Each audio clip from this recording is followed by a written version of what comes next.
तो new topic 14.5। अस्सलाम वालेकुम sir. 14.5 directional derivative. Excuse me sir. जी सर पिछले क्लास में जो पढ़ाए थे उसको रिकॉल कर दीजिए सर। वो नेटवर्किंग प्रॉब्लम थी सर, आवाज नहीं आ रही थी मेरे तो। पिछले सर क्लास में तो सर हमारा मुझे सर लास्ट। कुछ पूछना था सर। बताइए। सर हम स्ट्रीम जैसे कि हम ब्रांच चेंज कराएंगे तो सर हमारी अटेंडेंस भी ट्रांसफर हो जाएगी ना, हमारा रोल नंबर चेंज होता है तो। हाँ तो वो आपके न्यू स्टार्ट हो जाएगी उसमें। जब आप न्यू उसमें जाएंगे तो वहां से क्लास शुरू होगी आपकी, वो आपको अटेंडेंस देख लेंगे। तो सर तो जो हम पहले की थी सर वो अटेंडेंस नहीं मानी जाएगी सर। अब वो तो आपकी यहाँ अटेंडेंस है ना, वो अपनी अलग काउंट करेंगे। आप बता अच्छा दीजिएगा अच्छा। ये बात कि मैं वहाँ क्लास कर रहा था रेगुलर। ठीक है। हाँ सर मैं बता दूँ। हाँ लास्ट क्लास में भाई हमने चेन रूल फिनिश किया है आपका 14.4 में जो चल रहा था। आई थिंक चेन रूल चल रहा था ना, ये जो मैंने आपको लास्ट लेक्चर शेयर किया था, दैट वाज इम्प्लिसिट डिफरेंशिएशन। वो कंप्लीट हो गया था, कुछ रह गया था उसमें? आई थिंक कंप्लीट हो गया था वो। तो लास्ट क्लास में हम चेन रूल कर रहे थे। चेन रूल में we derived formulas for implicit differentiation. If you have some function, sir yes, sir तो मतलब यूनिट 1 पूरा हो गया ना, अब ये जी यूनिट 2 है। जी ये रिकैप यस करा सर दे ये रहा हूँ। Unit 2। Y is equal to some function of hx, so you can find df over dx। क्या फॉर्मूला था बताइए? हमने फॉर्मूला ड्राइव किए थे कुछ। so it was if your function chain rule for function of two independent variables था in fact। if your z f is a function of xy and x is again function, नहीं ये वाला chain rule तो हो गया था, implicit की बात चल रही थी। हाँ f x y and y is a function of x again some x, h x लिख दे रहा हूँ मैं। तो in that case you can find your dy over dx। so if you want to find dy over dx, so it was minus fx upon fy। Implicit differentiation हमने। तो last class में तो जो लोग नहीं थे वो लेक्चर देख लेते, रिकॉर्डिंग पड़ी हुई है पूरी मेरी। रिकॉर्डिंग का फायदा क्या फिर अगर आप लोग नहीं देख रहे तो है? यस तो सर छोड़ दीजिए, रिकॉर्डिंग हम पड़ी उसको थी। देख लेंगे। रिकॉर्डिंग देखिएगा, पूरी रिकॉर्डिंग पड़ी हुई है। Yes sir. ऑफिस तो छोड़ दीजिए उसको।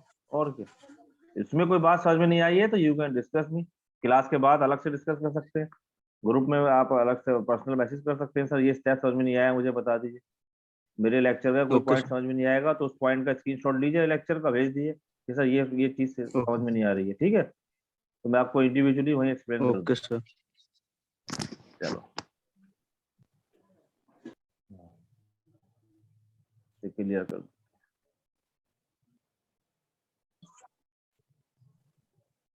तो new concept I think unit 2 है आपके यहाँ से स्टार्ट होती है।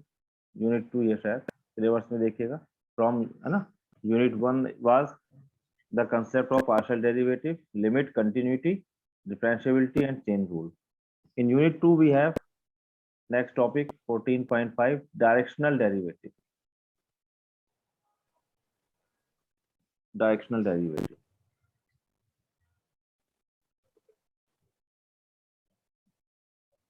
and gradient vectors. Gradient vector.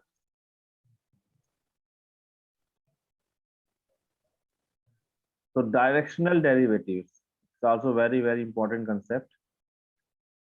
So directional means in some direction, है ना, as the name suggests, and derivative means you want to find the derivative.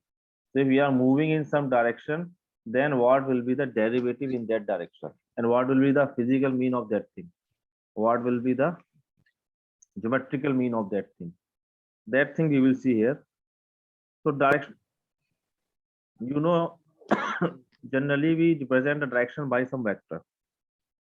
Suppose if we have some point, I am taking firstly in xy plane, in R2, you have some point P naught, x naught, y naught, and suppose it is along some line, किसी direction में, इसकी कुछ direction है, यहाँ पे मैं इसकी direction ले दूं, इस पी नॉट पे, suppose you have some direction, तो जब आप डायरेक्शन लेंगे इसकी, तो what will be the direction? Direction को I can represent by some vector. Suppose the direction I am saying u is equal to u1i plus u2j. ये तो होगी डायरेक्शन किसी वेक्टर की, है ना? It is your x-axis, it is your y-axis, this is origin. And suppose this direction is along some line. किसी line के along है ये. एक line है, इस line में some point is there p naught and it is some direction.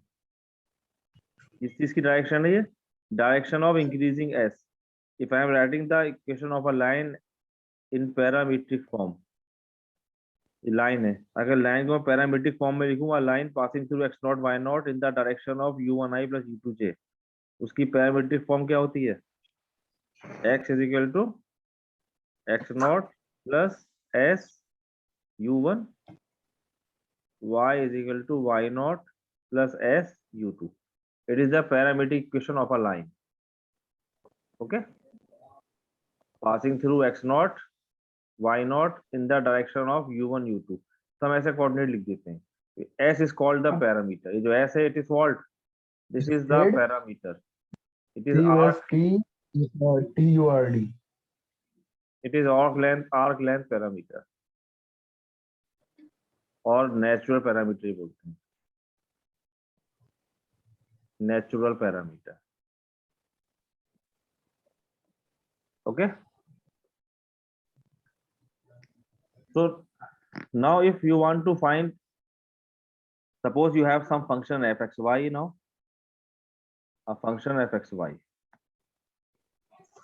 and this is, और ये जो लाइन है आपके, ये सब रीजन में, you are having some region R, ये रीजन R है इधर. तो suppose fxy is defined throughout the region R, है ना? First thing is always defined as in the xy plane, and p naught x naught, p naught जिसे coordinate x naught y naught, it is some point in R. U is the unit vector. I am taking a unit vector u1i plus u2j. Then this is the parametric equation, x is equal to x naught plus u1, y is equal to y naught plus u2. Okay. So here s is what? S is measures the length of this line. So it is a parametric. Is the parameter of line. It is called natural parameter. So now if you want to find df over, तो यहाँ पर हुआ क्या अभी है कि f आपका, अब यहाँ पर अगर आपके पास फंक्शन है, तो f is a function of xy and xy are the function of what? s, ना, क्योंकि xy तो s के फंक्शन है. So if I will find df over ds, so df over ds will give you what? It give you rate of change. Sir ये arc समझ में नहीं आ रहा सर, आर्क बोला. कौन सा? ये r, sir arc length parameter. ये arc length is a parameter. Parameter क्या होता एस है? वाला सर. ये yes sir, it is a parameter. Equation समझ में नहीं आ रहा है. ये इक्वेशन है आपकी parametric equation of a line. देखो किसी भी कर्व को हम पैरामीट्रिक फॉर्म में लिख सकते हैं, ठीक है? तो जो सर जो पैरामीटर टू होता है, डायमेंशनल जैसे ज्योमेट्री आपने में T सर वो पढ़ा है, लैम्डा वाला इक्वेशन था, वही है क्या सर? ये लैम्डा की जगह लैम्डा यूज कर रहे हैं. पैरामीटर होता था, यहाँ पर मैंने आर्क लेंथ पैरामीटर लिया. भाई जैसे आपके सर्किल की इक्वेशन क्या होती है? पैरामीट्रिक. अगर सर्किल को आप लिखेंगे तो x is equal to a cos t, y is equal to a sin t, a sine. where t is lying between 0 to 2 pi. So this is the parametric equation of a circle. याद है? तो हम किसी भी Yes, curve को sir. या plane curve को या स्पेस कर्व को, we are talking plane curves now, we can represent by parameter. यहाँ पर जो पैरामीटर से क्या होता है बेसिकली, ये पैरामीटर इसका पाथ होता है. जाके ना मोहम्मद अब्बास, माइक म्यूट करो अपना.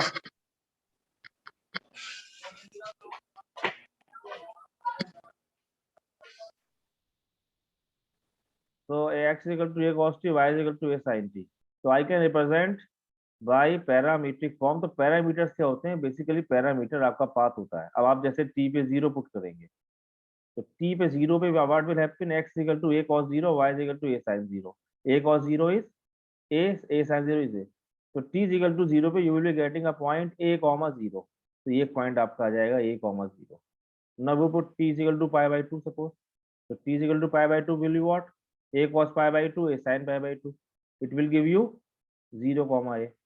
तो जो पैरामीटर होता है ये पैरामीटर आपको पाथ देता है. आप t is equal to pi by 3 रखेंगे तो a cos pi by 3 a sin pi by 3 कितना आ जाएगा, pi by 3 60 है ना, तो यहाँ पर कहीं पॉइंट आएगा आपका ये. In this way when you will join all these points it will complete a circle. So this is basically what, this is called arc length parameter. ये पैरामीटर है आपका इसका, which is the path in fact. So you are putting the different values, it is giving you the whole curve. तो हम इसे parameter t में represent कर सकते हैं. In the same way if you have a line, this is the equation of a line in parameter form. Parameter में basically x Y को separate लिख देते हैं. जैसे पैराबोला का क्या था पैरामीट्रिक इक्वेशन, याद है किसी को, x equal to a t square y is equal to BT square. अरे यार So 280, 280 square. पैराबोला की बात कर रहा हूँ है ना. तो this is a parametric equation of parabola. So this is a parametric equation of a line. So if you want to write a parametric equation, you should have two things. One thing कि किसी point से पास हो रही है और किस direction में, तो ये इक्वेशन होती है. तो यहाँ पर s को मैं जो ले रहा हूँ, it is your arc length parameter. Arc length means कि how much length it is covering when it is starting from point P not.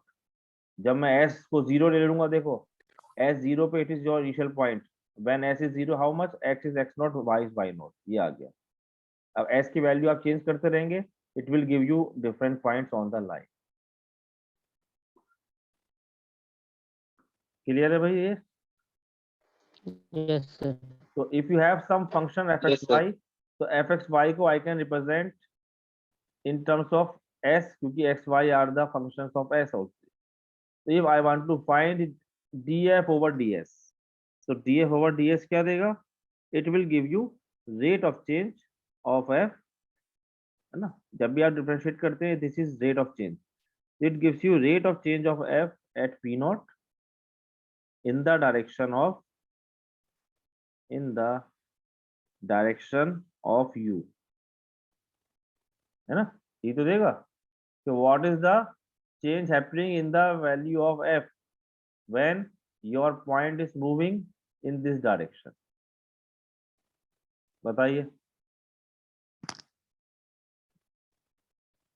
Direction भी इन्वॉल्व है बिकॉज इसमें in the parametric equation. So if you want to write the formula of this, what is the formula? So we can write the formula. So df over ds at the point p naught in the direction of u. इससे हम ये notation use करेंगे u comma p naught. इसका मतलब क्या है, it is directional derivative. किस direction में, u की डायरेक्शन में at the point p naught.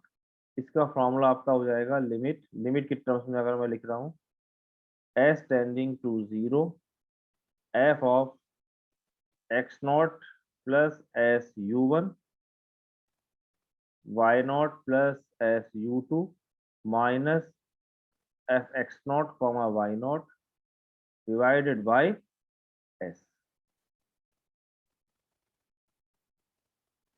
This is the derivative of f at p naught in the direction of u. Direction मतलब unit vector, u हमेशा unit vector. This is what? This is the derivative of f at point p naught. p naught के coordinate क्या है, x naught comma y naught in the direction of the unit vector u is equal to u1i plus u2j. I is आपके unit vectors. This is the derivative provided limit exists. ना, provided the limit exists. क्योंकि इसकी limit exist करेगी तो जो value आएगी वो आपका derivative, provided the limit exist. इसी को हम क्या कहते हैं, डायरेक्शनल डेरिवेटिव भी कहते हैं।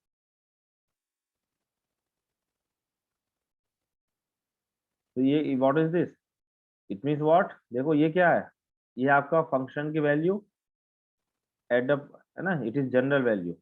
इट मीन्स व्हाट, कि when your point is moving, so here your starting point fx naught y naught and this is your general point, so the difference between these divided by s। देखो इसको अगर आप geometrically देखेंगे तो मैं geometrically भी इसे एक्सप्लेन करूंगा अभी कि ये आपका जो आ रहा है हाउ इट इज कमिंग। देखिए let me share you this picture, उसमें बुक में फिगर है, is it visible? Yes sir. हाँ, यस सर। तो इसमें जो मैंने आपको ज्योमेट्रिकल का, देखो ये इंटरप्रिटेशन, पहले ज्योमेट्रिकल बताता हूँ interpretation. So what's happening, look at this figure, यहाँ पर z is equal to f x y आपका एक सरफेस है s, ये जो ब्लू कलर का इस पे एक सरफेस है ना, and z naught is equal to f x not Y naught, it is some point here x y plane पे, ये क्योंकि z is equal to f x y जो सरफेस होगा ये तो अब आपका 3 डायमेंशन हो गया सरफेस। यहाँ पर एक पॉइंट पी नॉट है, इस पॉइंट की इमेज अगर आप ऊपर ले लेंगे यहाँ पर तो क्या हो जाएगा, z नॉट और इंक्लूड हो जाएगा इसी जगह पे। x not y not means on the xy plane, and when you are moving z naught, adding z naught means you are having point is here. Now there you go, the point p naught is lying on s, so the vertical plane, अब you are moving in this direction, u is equal to u1i plus u2j। तो इस direction में जब आप move कर रहे हैं तो ये क्या है, यहाँ से मैं एक प्लेन ले सकता हूँ इस डायरेक्शन में, ये प्लेन इस सरफेस को जब कट करेगा तो क्या मिलेगा, एक कर्व मिलेगा, देखिए ये वाला मिलेगा या नहीं, बोलिए, ये दिस प्लेन, ये जो आपका पिंक कलर का है, this is a vertical plane, this plane is cutting the surface, so when plane cuts the surface you will be getting a curve। Okay इस कर्व पे पॉइंट है p not x not y not z not. तो the अब यहाँ पर repeat आपको, sir. हाँ ठीक है, so here your point is x not y not, and suppose if you are moving in this direction, आप यहाँ मूव कर रहे हैं इस लाइन के अलोंग, यहाँ पर कोई आपका कोऑर्डिनेट है, new coordinate suppose x not plus s u one, y not plus s u two, तो ऑन द कर्व वैल्यू क्या होगी, the image of this point is f and the image of this point is f x not Y not. तो ये जो चीज है ये क्या होगा, it is the difference between these two values, क्योंकि ये z के अलोंग है ना, और इसे हम डिवाइड कर देंगे s से टेंडिंग टू 0, तो ये क्या दे रहा है, it is the slope of the curve c at p naught if limit q tending to p। this is the directional derivative।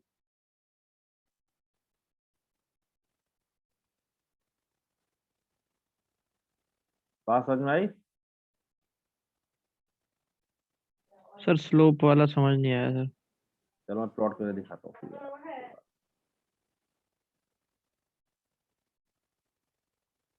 ठीक है प्लॉट करते हैं। यहाँ पर ये हो रहा है कि suppose you have a surface, कोई भी सरफेस है आपका, इधर 3 डायमेंशनल फिगर में आते हैं, ये सरफेस है ओके, और ये आप सरफेस है तो ये तो 3 डायमेंशन में होगा। हियर यू हैव योर, इसे हम ले लेते हैं x बुक के अकॉर्डिंग, इसे y और ये z है। Now here you have some vector, x y plane पे एक वेक्टर था आपका इस तरीके से, ठीक है, ये एक पॉइंट पी नॉट मैंने लिया यहाँ पे, पी नॉट के कोऑर्डिनेट याद रखना है, पी नॉट के कोऑर्डिनेट है x not comma y not. तो ये जो पी नॉट कोऑर्डिनेट है, इस पॉइंट को अगर आप ऊपर देखेंगे यहाँ पर सरफेस में, तो इसके कोऑर्डिनेट क्या होंगे, ये जो होगा यहाँ पे तो आप z भी मूव कर गए ना, तो यहाँ पर what is the value of this point, अगर मैं इसे p कह दूं तो p के कोऑर्डिनेट क्या होंगे, x नॉट y नॉट, जब ये वैल्यू रख दी तो क्या हो जाएगा, ये z नॉट, ये p होगा सरफेस पे, ठीक है। Now you are moving in this direction, इस पॉइंट से मैं इस डायरेक्शन में मूव कर रहा हूँ, क्या डायरेक्शन है ये आपके पास u है, u is how much, u1i plus u2j. It is the direction. So when you are moving from this to this direction along line, ये वही जैसे यहाँ बताया था मैंने कि यहाँ हम मूव कर रहे हैं ना, ये तो 2D फिगर थी कि P से आई am moving in this direction. इसी फिगर को अब आप यहाँ अभी प्लेन में देखिए एक्स वाई में, तो यहाँ जब हम मूव कर रहे हैं P नॉट पॉइंट आपका मूव होके यहाँ कहीं आएगा, तो यहाँ पॉइंट क्या हो जाएगा, सपोज ये आपका कोई न्यू पॉइंट है Q नॉट, इसे मैं Q नॉट कह दे रहा हूँ यहाँ पर, इसके कोऑर्डिनेट क्या हो गए x not plus s u one and y not plus s u two, है ना। I am moving in this with arc length parameter s। इस पॉइंट के कोऑर्डिनेट आपके पास क्या हो जाएंगे, कुछ न्यू कोऑर्डिनेट हो जाएंगे नहीं, जब you are moving s distance, यहाँ से मैं यहाँ तक s डिस्टेंस मूव कर गया। इसका इमेज अगर आप यहाँ ऊपर लेंगे, यहाँ क्या आएगा, तो अगर मैं एक प्लेन बनाऊं इस वेक्टर पे, तो जो प्लेन होगा वो प्लेन इस सरफेस को कट करेगा। जब सरफेस को कट करेगा तो क्या दिखेगा आपको, एक कुछ कर्व ही तो दिखेगा इस तरीके से, बोलिए, यस सर। है ना। तो जैसे पार्शियल डेरिवेटिव में आपको अगर मैंने बताया था, पार्शियल डेरिवेटिव में क्या था कि अगर आप del F over del x निकाल रहे हैं, तो इसका मतलब क्या था, del F over del x means y is fix, y fix था, एक्स चेंज हो रहा था।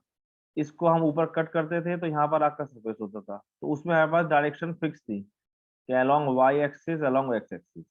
यहाँ पर my direction is not fix, I can move in any direction. Del F over del x में क्या कंसेप्ट बताया था कि y फिक्स है, इसका मतलब क्या हुआ, y फिक्स मींस व्हाट, कि y आपका फिक्स हो गया, x चेंज हो रहा है। तो ये तो करते थे आपके, अगर ये y is equal to y not plane है, इस y नॉट प्लेन से आप कट करते थे सरफेस को, तो एक कर्व आता था, उस कर्व का जो रेट ऑफ चेंज था ये आपका del F over del x था। अब यहाँ पर व्हाट हैपनिंग, यहाँ पे neither x fix neither y fix, you are moving in this direction, ऐसे एक डायरेक्शन में जा रहा हूँ, तो यहाँ पे तो आपका x भी चेंज हो रहा है, y भी चेंज हो रहा है। तो what I will do, again I will take a plane, इसलिए मैंने लाइन स्लैंट बनाई है। I am not taking line parallel to x parallel to y, क्योंकि यहाँ पर u आपका क्या है, u1i प्लस u2j। तो this plane will cut this surface. अब जब इसको सरफेस को कट करेगा तो एक कर्व आएगा, है ना। इस कर्व पे एक पॉइंट P है, ये पॉइंट Q है, ये आपके Z के अलोंग है। तो यू नो के अगर ये P है और ये Q है, तो ये जो डिस्टेंस है, ये डिस्टेंस कितनी होगी, ये Z के साथ है, क्या होगी, जो Z कोऑर्डिनेट में डिफरेंस होगा, बताइए, है ना। क्योंकि ये जो डिस्टेंस है आपकी क्या है, Z के अलोंग हो रही है, तो ये डिस्टेंस कितना होगा, इसका Q का Z कोऑर्डिनेट वो कितना है, F x not plus s u one y not plus s u two, y two minus y one होता है, यहाँ पे कितनी हो जाएगी, Z2 माइनस Z1। तो ये डिस्टेंस यहाँ तक Z2 है, यही यहाँ तक डिस्टेंस अगर Z1 है, तो ये डिस्टेंस क्या होती है, Z2 माइनस Z1। तो ये Z2 माइनस Z1 ही लिख रहा हूँ मैं, ठीक। और ये डिस्टेंस कितनी होगी, ये आपकी डिस्टेंस होगी S, क्योंकि आप यहाँ से यहाँ तक मूव कर गए, कितना डिस्टेंस S मूव कर गया मैं, आर्क लेंथ पैरामीटर। तो अगर मैं इससे डिवाइड कर दूंगा, तो ये जो टेंजेंट की आपकी स्लोप होता था, डेफिनेशन ऑफ स्लोप यही तो है जो आप y के टर्म्स में लिखते थे, yes sir, tan theta value आ है जाएगी। ना। वही तो होता था, ये tan थीटा जो होती थी, ये आपका कर्व है। तो इस कर्व का अगर यस मैं सर। टेंजेंट ले रहा हूँ, तो वही चीज तो आ रही है, F a plus H minus f A upon H, उसी को जनरलाइज किया हमने, बस वो y एक्सिस में देखते थे आप, यहाँ पर आप देख रहे हैं इसको z एक्सिस के अलोंग। तो एफ ए प्लस एच की जगह तो आपके पास ये आ जाएंगे अब, minus f a means f x not Y not divided by h, h की जगह पर पैरामीटर एस है। तो जब मैं लिमिट लगा दूंगा, तो it will become the slope of the curve C, है ना, ये जो रेड कर्व है इसको अगर मैं सी कह दूं, तो slope of the curve C at P naught, P not पे हम कैलकुलेट कर रहे हैं। This is what, limit Q tending to P slope of P Q, Q tending to slope of P Q, यही आपका डायरेक्शनल डेरिवेटिव है। तो directional derivative is what, it is rate of change of F at point P naught when in the direction of U, ठीक। इसका अगर आप physical interpretation समझिए, physical interpretation भी देख सकते हैं। फिजिकल इंटरप्रिटेशन में आपको एक एग्जाम्पल दे सकते हैं। फिजिकल इंटरप्रिटेशन तो ज्योमेट्रिकल बताया। Suppose you have T is equal to f x y is a temperature. F x y एक फंक्शन होता है। सपोज ये आपका टेम्परेचर है, it represents temperature at point x y, ठीक, ओवर सम रीजन आर। तो अगर मैं f x not Y not लूंगा तो क्या होगा, this is a temperature at some point P not, okay. ये क्या रिप्रेजेंट कर रहा है F x Y, it is representing temperature of the region. तो if I am taking P not, तो पी नॉट पे जो F x not Y not होगा, तो ये आपका सपोज रीजन है, ये रीजन है ना। इसका पूरे का टेम्परेचर हमने इससे रिप्रेजेंट कर दिया। अब जाहिर है टेम्परेचर पूरा उसका सेम तो होगा नहीं, तो किसी पॉइंट पी नॉट पे टेम्परेचर में डिनोट कर रहा, मान लो F x not Y not से, ठीक। तो जो आपका ये डायरेक्शनल डेरिवेटिव होगा, डेल एफ ओवर डेल, क्या निकाला हमने, del F over D F over D S, sorry, D F over D S u comma p naught, it will give you what, this is the instantaneous change, instantaneous rate of change of the temperature at p naught and moving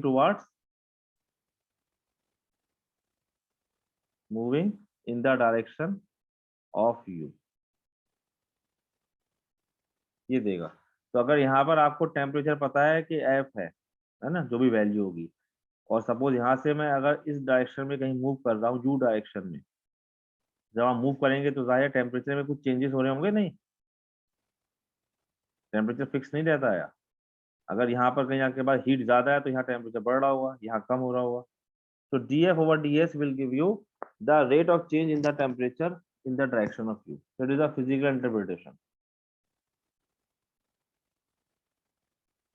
अच्छा, इसी को अगर आप देखें, इसी से I can find the partial derivative, जो हमने df over ds लिखा है, इससे I can find the partial derivative also. How? देखिए, इसको हम सर एक्स वाई जेड तीनों कोऑर्डिनेट रहेगा तो सर तीनों कोऑर्डिनेट रहेगा, मतलब R4 की बात कर रहे हैं, फिर तो आपको R4 लेना पड़ेगा ना। R4 को तो प्लॉट करके नहीं बता सकते।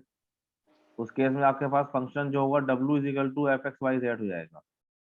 अब W को हम नहीं ले सकते ना यहाँ पे, आई can not plot that thing on this R3, तो इसलिए हम आइडिया जो लेते हैं वो R3 तक का आइडिया लेते हैं, ओके। क्योंकि if you have Yes, F x sir. Why it means Z is already involve.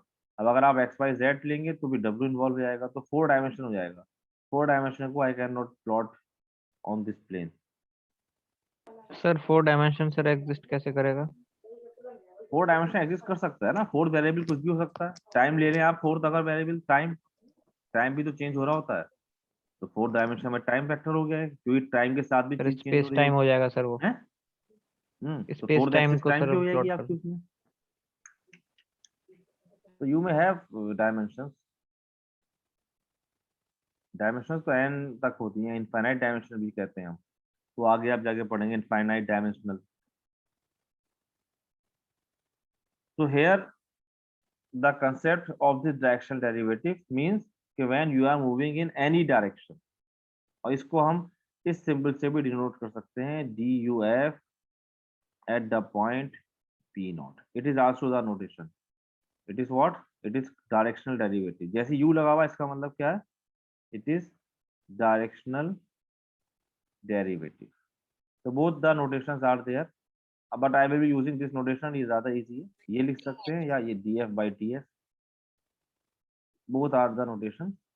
I will be using this notation. ना बुक में ये नोटेशन यूज करिए, इजी है लिखना, duf p naught. d का मतलब है आपके पास टोटल डेरिवेटिव है ना, पार्शियल का साइन नहीं है। अब जैसे अगर suppose if you are moving along I, suppose if you are moving along I vector में ना अलोंग एक्स एक्सिस जिसे कहते हैं हम। जब आप अलोंग एक्स एक्सिस जाएंगे तो what will happen, you know, y में तो कोई चेंज होगा नहीं, क्यों भाई? तो ये फॉर्मूला क्या बन यस जाएगा? Sir. When you are moving along x axis तो व्हाट विल हैपन?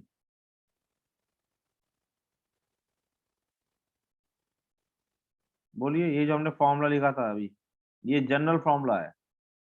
अब there is no change in y, इसका मतलब क्या हुआ कि वाई आपका जो पॉइंट वाई नॉट था, वाई नॉट ही रहेगा सब जगह। तो फॉर्मूला क्या हो जाएगा? Sir x not f x not plus s limit, u 1 हो जाएगा बताइए, s tending s to tends zero to f 0 x not plus s u not, plus है ना? वाई नॉट यस तो वही सर ना जहाँ पे थे आप, माइनस, प्लस हाँ f x not Y not upon s. और ये क्या है बताओ, what is this? Only changes in x, directional derivative हो गया सर एक्स एक्सिस के लो। लेकिन वाई फिक्स है, तो इसी को तो हम del F over del x बोलते थे। बताओ, del f yes over del sir. X का फॉर्मूला क्या बताया था आपको? Limit h tending to zero f of x not plus h comma y not minus, ये तो फॉर्मूला था, याद है? Yes sir. अब इस फॉर्मूले को देखिए, ये एक ही, ये सेम ही चीज तो है, इसकी जगह एस लगा हुआ है बस। तो if you are moving along I, इसका मतलब वाई इज फिक्स। तो जो आपने अभी फॉर्मूला लिखा था ये वाला डायरेक्शनल डेरिवेटिव का, ये फॉर्मूला क्या बन गया? It becomes del F over del x, क्योंकि यहाँ पर आपके पास वाई फिक्स था तो आपके पास सिर्फ वाई नॉट हो गया है ना, इस डायरेक्शन में तो आप मूव ही नहीं कर रहे यू टू की डायरेक्शन में, ये चीज जीरो हो गई। तो you can say that partial derivatives are the particular case of directional derivative. Can I say this thing? बोलिए, यस सर। Yes sir. है ना? क्योंकि ये आपके पास यस क्या सर। है, यहाँ पे आपने डायरेक्शन फिक्स कर दी। जब डायरेक्शन फिक्स करी आपने तो आप अलोंग एक्स एक्सिस थे तो आपकी del F over del X आ गई। अगर आप अलोंग वाई एक्सिस होंगे, यानी कि सपोज आपका जे है, तो you will be taking del F over del y, क्योंकि जब वाई एक्सिस के अलोंग जाएंगे तो एक्स फिक्स हो जाएगा। तो उस केस में what will be happening, limit s tending to, इसी फॉर्मूले से यहाँ पर आपको एक्स नॉट फिक्स कर देंगे आप, वाई नॉट में चेंज हो रहा होगा एस यू टू, है ना, minus f x not Y not upon s, तो ये del F over del y का फॉर्मूला है। तो you can say that partial derivatives are the particular cases of the directional derivative। और वैसे भी आपको खुद ही फील हो जाएगा कि डायरेक्शनल डेरिवेटिव में क्या है कि मेरी डायरेक्शन फिक्स नहीं है, मैं कहीं पर, ये आपके पास प्लेन है, मैं कहीं भी मूव कर सकता हूँ इन एनी डायरेक्शन, है ना, ये डायरेक्शन डेरिवेटिव। लेकिन जब मैं इसी के अलोंग फिक्स मूव कर रहा हूँ ऐसे करके, तो ये आपका del F over del x होगा जब इसके अलोंग मूव कर रहा हूँ। यू कैन से डायरेक्शन, या इसे ये भी लिख सकते हैं कि direction derivatives are the generalise case of partial derivative, क्योंकि इसमें क्या हो रहा है, डायरेक्शन डेरिवेटिव में दोनों में चेंज हो रहा है, एक्स में भी वाई में भी। Is it clear? नहीं? Yes sir. Yes sir clear है। Good. So this is called directional derivative concept, है ना? How we can find? So when we want to find directional derivative, क्या करते हैं, कर्व को हम जिस कर्व के अलोंग मूव कर रहे हैं उस कर्व की पैरामीट्रिक इक्वेशन लिख देते हैं, है ना। कर्व में यहाँ पर मैंने जैसे लाइन ले ली है, तो अगर आप लाइन के अलोंग मूव कर रहे हैं तो मैंने लाइन की पैरामीट्रिक इक्वेशन ले ली, क्या है, moving in some direction, so I will take the parametric equation of a line। इससे हमारे पास फॉर्मूला जो आया वो एस के टर्म्स में आ गया, क्योंकि यहाँ पर एस को मैंने एज ए पैरामीटर यूज किया है, this is arc length parameter, उस पर हमने लिमिट लगा दी, तो ये फॉर्मूला इजीली हमारा ड्राइव होके आ गया, है ना। यू कैन अंडरस्टैंड कि why I was using this parametric form, क्योंकि यहाँ पे हमें ये एस मिल गया, इसको हमने लिमिट लगाई तो ये डेरिवेटिव का फॉर्मूला बन गया। Otherwise it was not possible to write in this way. अगर आप पैरामीट्रिक क्वेश्चन नहीं लिखते, किसी और उसमें फॉर्म में लिखते, तो फिर कैसे बनता फॉर्मूला डेरिवेटिव का, है ना। Yes sir. चलिए, इस पर हम प्रॉब्लम कर सकते हैं, अभी टाइम है, एक प्रॉब्लम देख लेते हैं जल्दी से। तो टाइम है सर अभी? 2 मिनट है। क्लास अपने आप फिनिश हो अच्छा। जाएगी जब टाइम होगा, तो बोलने की जरूरत नहीं किसी को, खुद बंद हो जाएगी। एग्जाम्पल 1 है, देखते हैं कितना हो जाए। यूजिंग द डेफिनेशन, अब इसमें they are asking using the definition, यानी कि जो हमने अभी डेफिनेशन दी है, find the derivative of fxy is equal to x square plus xy at p naught 1 comma 2 in the direction of the unit vector u is equal to I by root 2 plus j by root। ये एक direction दे रखी है, unit vector है, इसका हमें क्या निकालना है, डेरिवेटिव। तो जब भी डायरेक्शन में निकालना है तो इसका मतलब क्या फाइंड करना है आपको, है डायरेक्शनल डेरिवेटिव, है ना। Yes sir. जब ये कह रहे हैं कि find in the direction, it means they are demanding for direction derivative. तो क्या फॉर्मूला बताया अभी मैंने, s tending to 0 x not plus s u1 y not plus s u2 upon s. यहाँ पे वैल्यू पुट कर दी बस इसकी सारी। तो लिमिट एस टेंडिंग टू 0। अब यहाँ पर क्या पुट करना, you have to put your x not plus s u1 y not plus u1। तो what it will become, it will become, put करिए यहाँ, x की जगह रखा हमने ये, it will be how much. अच्छा यहाँ पॉइंट दे रखे हैं नॉट आपको x नॉट y